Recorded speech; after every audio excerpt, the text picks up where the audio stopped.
نہیں، یہ آپ لوگوں نے کافی مطلب کے پوائنٹس جو ہیں وہ پیش کیے ہیں. میں تو اس پوری صورتحال کو ایک بہت ہی وسیع تاریخی تناظر کے اندر دیکھتا ہوں کہ یہ جو واقعہ جو کچھ بھی ہوا ہے، ایک تو تاریخ میں کوئی نیا نہیں ہے. اس سے پہلے بھی اس قسم کے واقعات ہو چکے تھے اور انہوں نے دنیا کو بدلا تھا. اس لیے میں نے حال ہی میں ایک آرٹیکل لکھا ہے کہ کیا تاریخ اپنے آپ کو دہراتی ہے.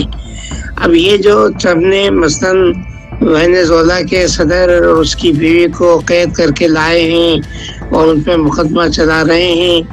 اچھا، تو یہ اس سے پہلے بھی یہ ساری باتیں ایک مطلب کہ امپیریل پاورز ہوتی ہیں وہ کر چکی ہیں.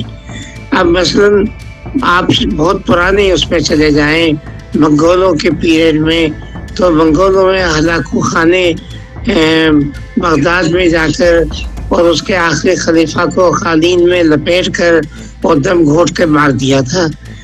اچھا، پھر آگے آپ چلیں تو تیمور نے یلدریم کو شکست دے کر ایک کمرے میں قید کیا تھا جس کے چاروں طرف لوہے کی سلاخیں تھیں، اور یلدریم نے اپنا سر مار مار کر ان سلاخوں سے خودکشی کر لی.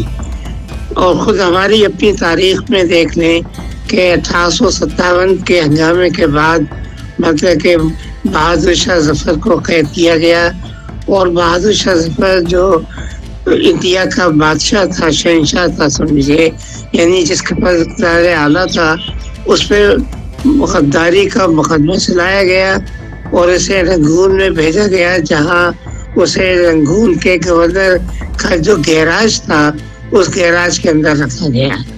اور اس قسم کے تاریخ میں بہت واقعات ہیں. مانچیزیما کو جو ایسٹک کا سربراہ تھا اس کو پرتگالیوں نے پکڑ کے قید کیا اور قتل کیا.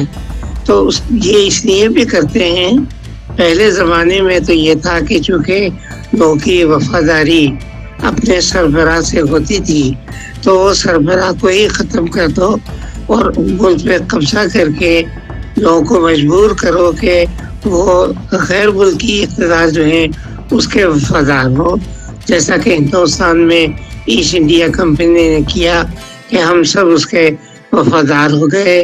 اس کی خاطر ہم نے اپنی جانیں جو ہیں وہ لڑائیں.